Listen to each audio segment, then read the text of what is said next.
Tulay sa enkwentro ang isang suspect sa pagnanakaw sa Maynila. Pinaputukan umano ng suspect ang mga pulis na humahabol sa kanya. Saksi, si Jomar Apresto. Sa loob ng abandonadong gusali na ito sa Muelle de Binondo Street sa Maynila, nagkaroon ng engkwentro sa pagitan ng mga pulis laban sa isang umano'y akyat bahay kagabi. Kasunod dito ng sumbong mula sa concerned citizen na natanggap nila kaugnay sa dalawang lalaki na pumasok sa isang abandonadong pansiterya. Ang suspect, una raw pinaputukan ng mga pulis na aaresto sana sa kanya. Ang mga papasukin niya yung isang courier, ng delivery courier, at the same time, yung katabi na bangko. Previously, may mga report na yung manager ng bangko na tinitignan-tignan na tong bangko nila, kaso natatakot daw, sabi ni Kapitan. Kaya hindi rin na ire-report sa amin. May mga sinira na silang mga bintana sa taas at nagsigawan na lang yung tao. Sa pagresponde ng mga otoridad, nahuli ang isang lalaki na papasukin na raw ang building. Ang isa pang suspect, tumakas daw papunta naman sa abandonadong gusali. Dito na nagkaroon ng habulan. Kinailangan pa raw sirain ng pulis ang pinto ng gusali para makapasok at mahuli ang suspect. Pero imbes na sumuko, nagpaputok ang suspect sa mga pulis. Napilitang gumanti ang mga otoridad. Tinamaan ng bala sa iba't ibang bahagi ng katawan ng suspect. Isinugod pa siya sa ospital pero hindi na rin umabot ng buhay. Wala namang nasugatan sa panig ng pulis. Ayon sa homicide section ng MPD, na-recover sa crime scene ang isang revolver na may 2 bala at isang fired cartridge na patunay na nagpaputok ng baril ang suspect. Napagalaman ng pulisya na dati nang nakulong ang namatay na suspect dahil sa kasong may kinalaman sa illegal na droga. Ako si Jomar Apresto, ang inyong saksi. Buwis buhay ang nahulikam na pagtulay sa kable ng isang lalaki sa Quezon City. Ayon po sa mga otoridad, pagnanakaw ang pakay umano ng suspect. Ating saksihan. Kahit matao at maliwanag, buwis buhay na tinawid ng lalaking yan ang kable sa barangay Tatalon, Quezon City para lang magnakaw ng kable. Paglalakas ng loob, nag-ala Spider-Man na walang takot, na walang harness, no? Tapos hinahawakan yung mga live wire, hinahawakan yung mga wire. Doon lang makikita mo na experience, talagang sanay na sanay. Nakatakas pa ang mga suspect, bagaman na videohan sila ng barangay.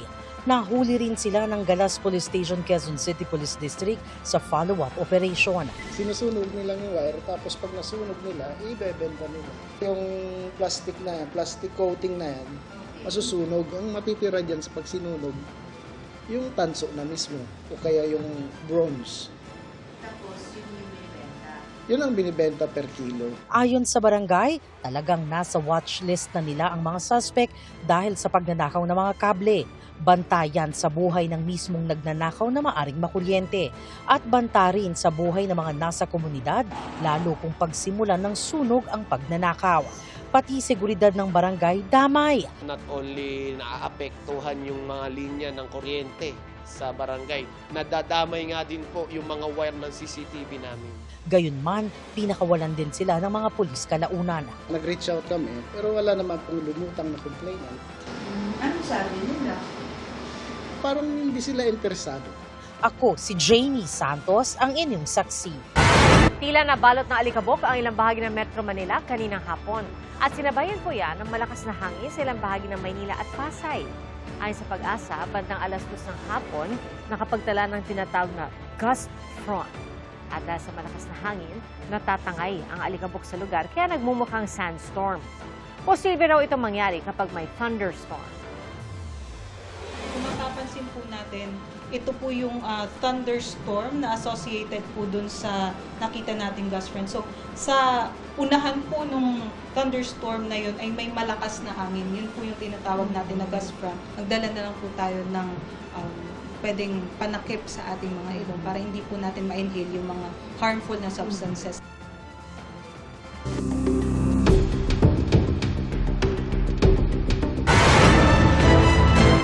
Pinagbawalan ni Senate Impeachment Court Presiding Officer Chis Escudero ang mga kapwa Senator Judge, ang prosekusyon at ang depensa na magkomento sa mga merito ng kaso ni Vice President Sara Duterte.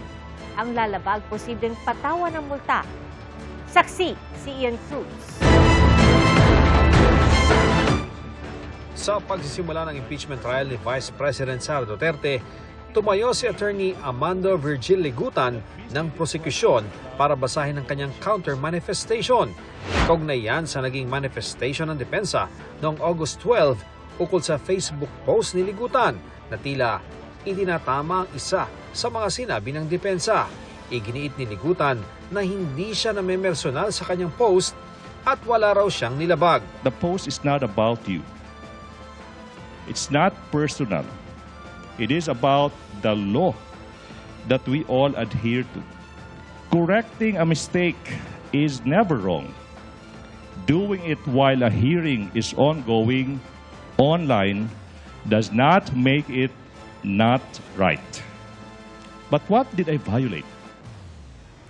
I did not discuss the merits of the case. I did not discuss the strength or the weakness of the oral arguments. Matapos ito, binasa ni Senate Presiding Officer Chis Escudero ang court ruling kaugnay sa sub judice rule. Una niyang pinaalalahanan ang mga kapwa niya Senator Judge kaugnay sa pagiging impartial o walang kinikilingan. The inquiry must remain relevant, material, fair, and directed toward clarification of truth. It must not devolve into a speech, harassment, partisan advocacy, or an announcement of a conclusion already reached. The line is clear. Senator judges may test the evidence here under oath and on the record, exercising the cold neutrality of an impartial judge. Kung sakali raw makita na hindi akma ang kilos o salita ng isang senator judge, maaari itong idulog sa Senate Committee on Ethics. Sunod namang pinaalalahanan ang mga miyembro ng prosekusyon at depensa, gayon din ang respondent na si Vice President Sara Duterte. All persons covered by Rule 18 to refrain from making, sharing, endorsing, or otherwise amplifying any public statement concerning the merits of the pending trial. Counsel for both parties are further directed to observe the applicable provisions of CIPRA. Iniisa-isa rin ni Escudero ang mga parusa rito na susundin ng two-strike rule. Sa unang paglabag, mahigpit na pagsaway sa harap ng korte. Sa pangalawa at mga susunod naman na paglabag, papatawanan ng hanggang 30,000 pisong multa ang mga lalabag. Maaari rin daw umabot sa puntong pagbawalan siyang magtanong sa testigo. Clearly, up to today, the spokesperson of both parties are still part of the counsel for the parties, some with more violations than others. So without enumerating the counsels where this rule applies, I think you know who you are given the entries of appearance you've already made. At kung isang abogado naman ang lumabag nito, The certified incident record will be transmitted and formal referral will be made to the Office of the Bar Confidant, the Integrated Bar of the Philippines, and/or the Supreme Court for possible disciplinary sanction regarding the person's license to practice. nilinaw rin ni Escudero na palalagpasin na ang mga nakaraang paglabag. The court shall extend grace, exercise liberality, and wipe the slate clean. Tabula rasa, so to speak. From this point forward, however, Rule 18 shall be strictly enforced and be given full force and effect. Pagkatapos ito, muling sumalang sa witness stand si OVP Assistant Chief of Staff ASEC Lemuel Ortonio para sa cross-examination ng depensa. Una nilang sinilip ang hindi pagsumite ng physical and financial plan kasabay ng request ng OVP na confidential funds. Your request for additional budget was actually approved by the Office of the President. That's correct, ma'am. And in the process of approving your request for additional budget, no issue whatsoever was raised by either the DBM or the Office of the President regarding the documents that you submitted. We did not receive any comment regarding the submissions that we've made. Nasilip din ang paggamit sa confidential fund na nakasaad sa physical and financial plan. The confidential funds were not used to fund the good governance program in itself, but the implementation thereof. Yes, that's correct, ma'am. The confidential funds for the year 2023 were not used to fund the socio-economic program itself, but the safe implementation thereof. Pero pinalagan ito ng prosecution na tinawag si Ortonio na incompetent na tumistigo kung saan nagastos o napunta ang confidential funds. He himself explained that he had no participation whatsoever in the disbursement of said confidential funds. So this witness, Your Honor, by his own admission, is incompetent to testify where the confidential funds were spent. Muling nilinaw kung alam ba ni Ortonio kung saan ginastos ang mga pondo. Base sa testimonya mo, Ginoong Ortonio, wala kang alam sa paggastos, pag-liquidate, pag-disburse ng confidential fund. Tama? Yes, that's correct, Your Honor. Sabi ni Gina Acosta, wala rin siyang alam. Based on what I have read Na in testimonya news, niya? sir. Yes, sir. Base sa pagkakaalam mo, alam ba ng Vice President kung paano ito ginastos? The way I understand it, sir, as the head of agency, I would understand that she knows the implementation, sir. Yes. So si Colonel Lachica, alam din siyempre. Yes, sir, as the security officer. Inusisa naman ni Senator Judge Raffy Tulfo kung bakit hindi tinanong ni Ortonio kung anong klaseng gamot ang binili gamit ang confidential funds ng OVP. Did you ask kung anong medisina binili para sa medisina bibili nung informant, yung pera? When the time na nag-consult po ako with the security officer, sir, I did not ask anymore on the specifics. You are a very highly educated person from prestigious schools. Come on, it doesn't make sense. It defies logic. Tatanungin mo dapat. At the time po, sir, when I consulted with the security officer, sir, I was not able to ask anymore on Why the not? details, sir. It's part of your job. In fact, pumirma ka doon sa pag-reply mo sa AOM. I asked, sir, So kung ano pumirma yung ka process. nakapikit. Yes, sir.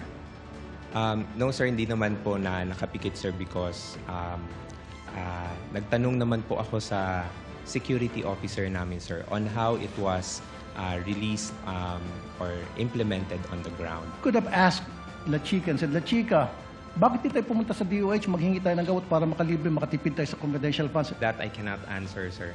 Sa pag-interject ni Senator Judge Kiko Pangilinan, kinwestiyon niya kung bakit gamot ang binili bilang reward sa mga informant. Mahirap paniwalaan na kayo ay gumastos ng 122 million para sa gamot na reward dahil nag-surveillance yung mga informant at nabigyan ng reward at hiningi nila gamot at hindi niyo binigyan ng gamot, binigyan ninyo ng pera para sila nang bibili ng gamot.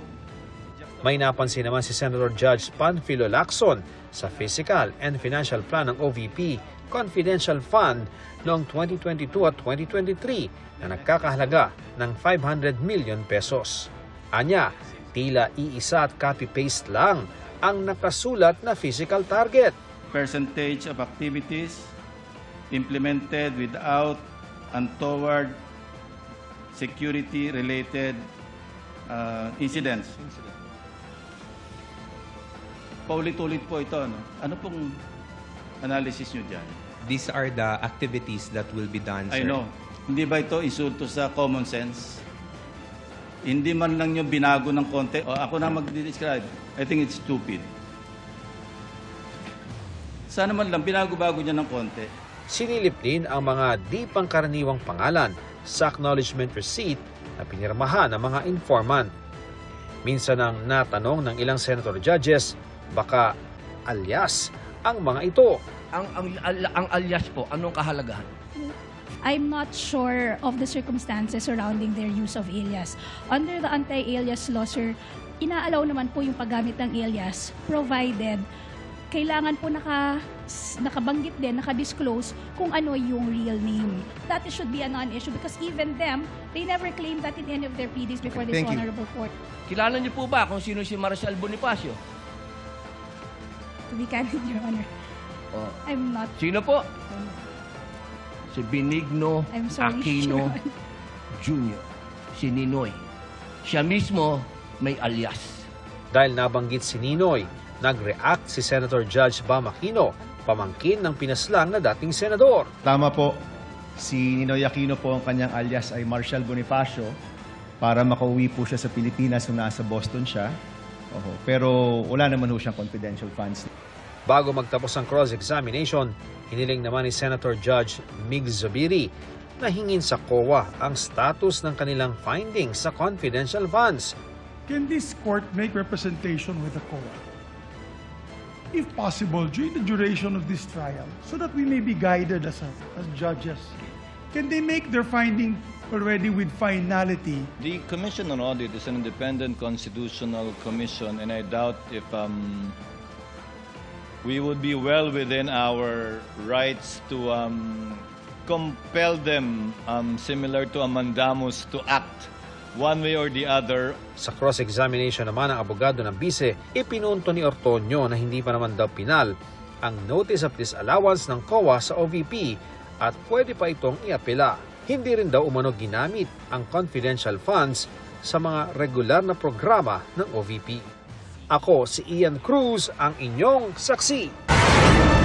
Maging si Vice President Sara Duterte, pinaalalahanan ni Impeachment Court Presiding Officer Senator Chis Escudero tungkol sa sub judice rule.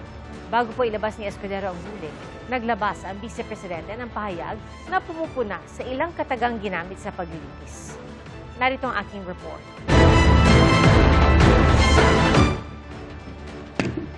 Papasimula pa lang si Impeachment Court Presiding Officer Senator Chis Escudero sa pagbabasa ng ruling kaugnay sa sub judice rule sa impeachment trial nang i-post sa Facebook page ng Office of the Vice President ang pahayag ni Vice President Sara Duterte kaugnay sa ilang katagang binitawan sa paglilitis. Ayon sa pangalawang Pangulo, wala ni katiting na ebidensya ang mga impeachment complaint at hindi dapat sa paglilitis naghahanap ng ebidensya ang prosekusyon. Hindi rin daw kailangan ng theatrics o pagdadrama para sa isang malakas na kaso. Pinuna rin niya ang pagbansag na stupid sa isang testigo at pagtawag sa vice-presidente na mastermind ng scam at brat.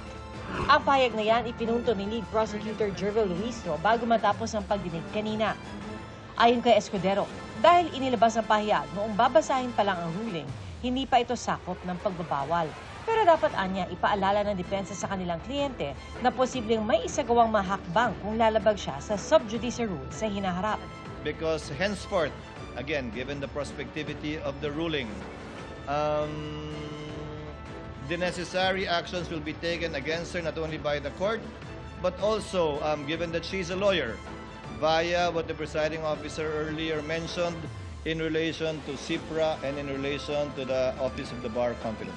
Kindly inform her, Attorney Sheila. We take note of that reminder, Your Honor. We'll have to discuss the matter, of course, with her client, the Vice President, kasi nga, very clear naman yung naging ruling ng ating presiding officer. Sa pananaw ni UP College of Law Associate Dean Professor Paulo Tamase, ipinakikita ng ruling na seryoso ang impeachment court na ibalik ang kaayusan, impartiality, at decorum sa proseso. The way that I think about itong issues with the Vice President making these statements, or actually many of the cast of characters sa impeachment making public statements is, kaya mo ba ikahon yung dagat? Minsan yung feeling niya na given the very political character of the case, posible ba talaga na patigilin sa pananalita yung mga politiko na involved, whether as witnesses or the respondent herself.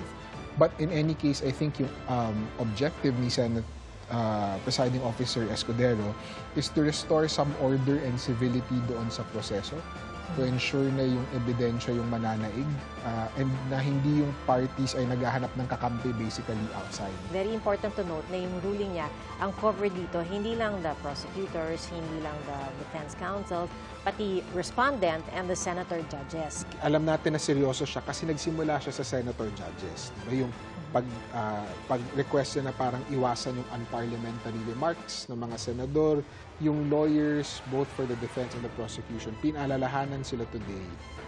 And in I think, threatening language, kasi nagsasite na ng ethical rules. Yun yung pinakatakot lahat ng yung mga abogado pag na-investigate ka for ethics. Mayroong paalala na may malinaw na rule sa Senate impeachment rules laban sa pagsasalita on the merits. Pero napansin din ni Tamase na tila may mga bahagi pa rin ng pagtatanong na naging political statement, pasaring sa testigo, o di kaya ay lumilihis sa mas importanteng punto.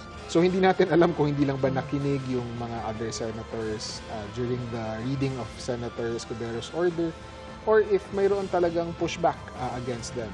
In the meantime, I think we'll find out in the next few days kung tatalima talaga sila. Ang prosekusyon at depensa, nirerespeto ang utos ng impeachment court. Yeah, we always submit to whatever the court naman rules. Covered siya sa rule, yun lang, you inform him, of course. Or whoever will inform him. Somehow it will have an effect, but we will do the necessary innovations kasi hindi kami papayag na hindi maabot ng bawat Maria at Juan de la Cruz ang impormasyon. Naungkat ang problema sa basura sa pagdinig ng Kamara sa panukalang mahigit 28 bilyong pisong pondo ng DNR para sa 2027. Isa po sa mga tinalakay ay kung naipatutupad ba ng tama ang Ecological Solid Waste Management Act. Saksi, si Marie Zumali. Sa sunod-sunod na pananalasa ng habagat kamakailan, muling lumutang ang malaki nating problema sa basura. Kaya isa ito sa inusisa ng ilang mambabatas sa pagdinig sa hinihinging 28 billion peso budget ng Department of Environment and Natural Resources para sa taong 2027. Tanong nila bakit tila di na ipatutupad ang Ecological Solid Waste Management Act kahit may National Solid Waste Management Commission at Local Solid Waste Management Plan. What are your concrete plan to solve this garbage crisis which flood our nation every time a typhoon hits our country? Isa sa mga bagay na kailangan natin talagang ipursige ay yung enforcement po natin, ordinances that would ban single-use plastics. Nasa batas nga pero hindi naman nakakasunod ang lahat ng barangay sa pagkakaroon ng material recovery facility kung saan dapat naiipon ang mga basurang di naman nabubulok. Dapat bago pa umabot dyan ay napaghihiwalay na ang mga basura.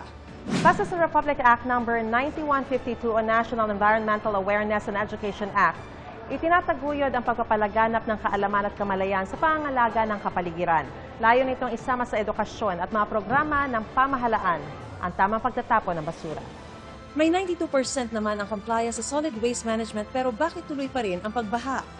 That 92% compliance was pertaining to submission of solid waste management plans, Mr. Chair. So, meron pong provision under RA 9003 which requires all the local government units to submit 10-year solid waste management plans.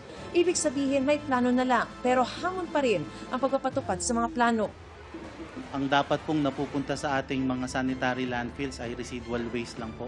Kaya po kung mapapansin po natin, mixed waste po yung mga nasa sanitary landfills kaya medyo mabilis po siyang mapuno and nagkakaroon po ng problema kinalaunan.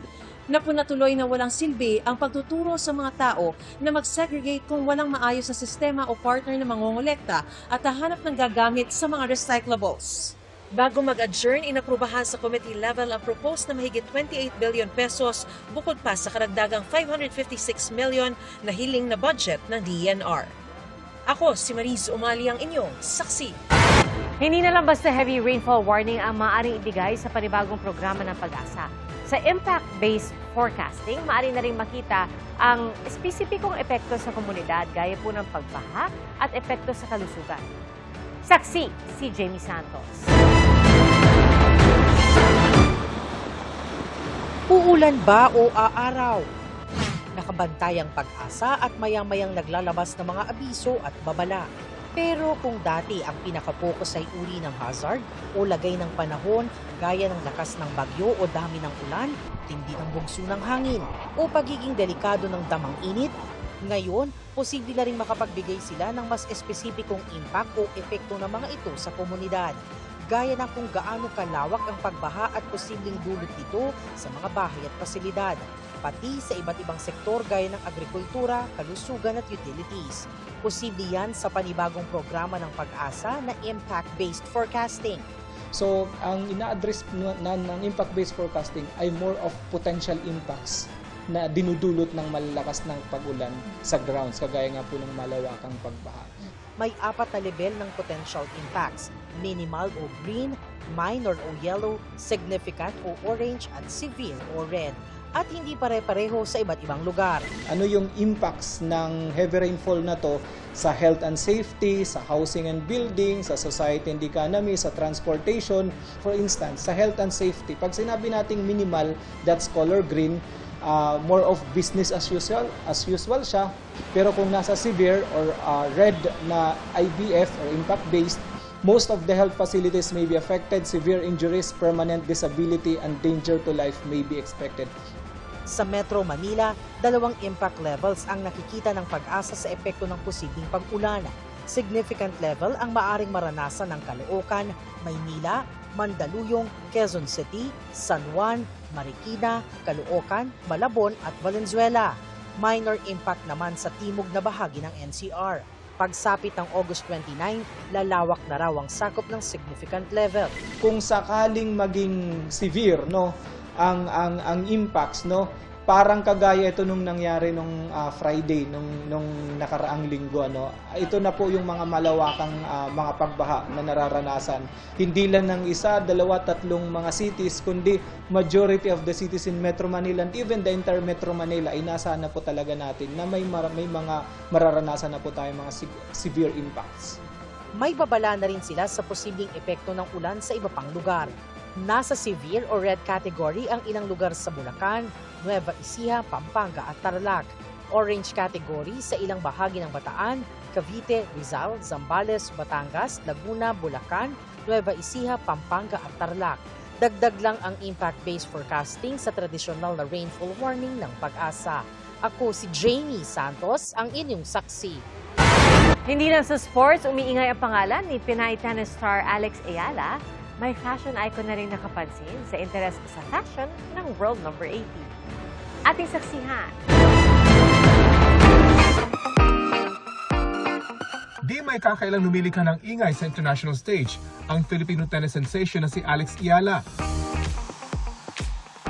na dating tinawag na star ng kanyang childhood idol na si tennis legend Maria Sharapova. Pero maging sa labas ng tennis court, napapansin ang fashion style ng world number 18. Pati ang fashion icon na si Annie Winter may pa-shoutout tungkol kay Alex. Binanggit ni Winter ang tinawag niyang young Filipino star dahil sa interes ni Alex sa fashion. Nito lang Miyerkules, oras sa Pilipinas, sumabak si Ayala sa mixed doubles sa 2026 US Open. Katambal si Felix Auger-Aliassime ng Canada. Laban sa mag-asawang tandem na sina Elina Estevitolina at Gael Monfils. Na-eliminate sina Alex at Felix sa round of 16. Importante, nakita namin siya. Galing pa kami New Jersey. Ito'y history na nangyayari ngayon, mga kababayan. Spotted din si Ayala sa star-studded na laban ni na tennis icons Andy Roddick at nagbabalik US Open na si Roger Federer. Panalo si Federer na kilala sa sunod-sunod na panalo niya sa tournament mula 2004 hanggang 2008. Nakipagkita rin sa Big Apple sina Alex at Sparkle star Shuvi Itrata na tinawag siyang Queen. Ako si Rafi Tima, ang inyong saksi. Ika nga po na iba may pera sa basura gaya ng plastic. Pero pinag-aaralan na ang sakap ng plastic kung pwede rin gawing pagkain. Ating saksihan.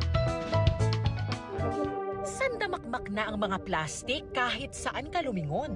Taon-taon, nasa 430 million metric tons ng plastic ang nililikha sa buong mundo, ayon sa United Nations Development Program. Kaya naman ang eksperto sa Amerika, inaral ang paggamit ng plastic para gawing pagkain. Yan ang 3D printed cookies na microbites na ginamitan ng plastic. Ayon sa researchers, binibreakdown nila ang polyethylene terephthalate na uri ng plastic na ginagamit sa paggawa ng mga bote ng inumin kasama ang mga tangkay at dahon ng mais. Where we convert both crop waste and plastic waste into its initial building blocks and feed those initial building blocks to a consortium or a group of engineered yeast. Ang yeast ang magko-convert sa compound para gumawa ng proteins na gagamitin sa paggawa ng cookies. Ganyan din ang paggawa nila ng vanilla flavoring at beta-carotene na kailangan para sa vitamin A. Ang proyekto, bahagi ng Deep Space Food Challenge ng NASA na nag-aaral para gumawa ng mga pagkain sa resource-limited na environment gaya ng submarine o space missions. Sa ngayon, di pa available sa publiko ang microbites dahil kailangan pang sumailalim sa taste test at iba pang pagsusuri. Umaasa silang makatutulong ang proyekto para tugunan ang problema sa plastic at kakulangan sa pagkain. Ako si Darlene Kai, ang inyong saksi. Salamat po sa inyong pagsaksi. Ako po si PR Kanghel. Ito ang GMA News.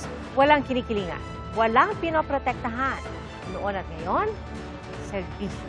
So, hanggang bukas, sama-sama po tayong magiging saksi!